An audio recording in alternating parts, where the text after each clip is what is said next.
Hello, my name is Andrea Moreno, and for my briefing project, I will be discussing marriage and education. I do feel as though graduation rates overlook students who are married in the overall demographics of graduation rates. I am personally interested and invested in this topic because I have been married for the majority of my college educational career, and I do say career because it's taken me quite a while to get here. For this, I will be using the qualitative and quantitative methods.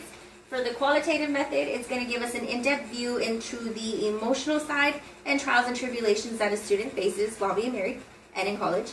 The quantitative data will be primarily taken from the GSS Data Explorer website, and that will give us the aftermath, the overall picture of how a student is when we compare the confidence in their education with the happiness of their marriage. So with our qualitative data, I was able to point out the key factors for both the negative and positive sides of getting married while in college through a series of web articles. I saw in one CNN article that stress, time, and money was the biggest factors that they mentioned. They're also quoted as saying that students who decide to get married while in college have to grow up quickly. They are now facing more of a financial burden, and another article which weighs the pros and cons of getting married while in college actually states that they are now ending up having to work more than one job. So now with the stress of money plus the added employment, it does take away from the time that they need to be a student, to do the obligations and requirements of being a student, such as studying. On the other hand, the qualitative data does show the positive side, the upside to being married while in college. One student is stated or quoted as saying, yeah, college is stressful, but now you're getting to share it officially with someone else, which shows the companionship factor. It's nice to have someone there. You're not alone. You're not lonely. You get to experience this with them, and it actually can be very beneficial. And in terms of money, actually, an advice column does state money as an upside, as a good positive factor, when they are quoted as saying, it's cheaper for two to live as one than to pay for two of everything, like your rent, your utilities, that kind of thing. You split it in half as opposed to paying two of your expenses. So I did create a chart here, and it shows the factors, positive on this side, negative on that side, and even though it's not too obvious, the negative does outweigh the positive from the qualitative results so far.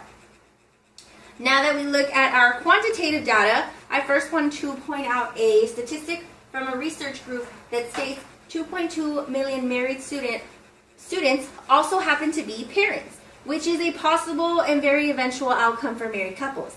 Another statistic I want to point out here is that as of 2004, it has been recorded it takes an average of 5.6 years to complete a bachelor's degree as opposed to the 4 years that we're used to or that we are used to hearing about.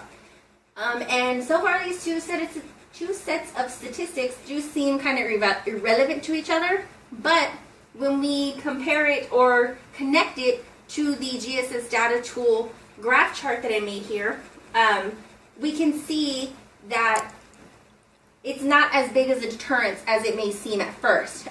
What I mean by that is, with this right here in our chart, disregarding this big section because that's the not applicable section, so they're not able to answer. The other biggest part is this right here. It's green, and it shows that means very happy when they rate the happiness of their marriage. But it is also the biggest part of count of confidence in education. So those who are very happy in their marriage are also very confident in their education. So it seems like these two aren't as big as a deterrence as they may seem. So when we look at it all together, putting both of them together, the qualitative data chart does depict, like I mentioned, a picture that the negative is outweighing the positive. However, when we study the chart from the quantitative data, we can see that the overall picture is more positive in the end. So, the stresses and everything that a married student goes through is worth it for that degree. So with the other statistics that I was mentioning with the quantitative data, it shows that it is a reality for a lot of students, and college students today, being married in college. And the average amount of years to complete a degree bachelor's degree can show the hesitation, could be a possible reason for the hesitation for students to get back at continuing their education. So I do feel, in conclusion, that status of marriage is mainly attributed to statistics involving financial aid, how much they get, when, that kind of thing, because there's more than one student.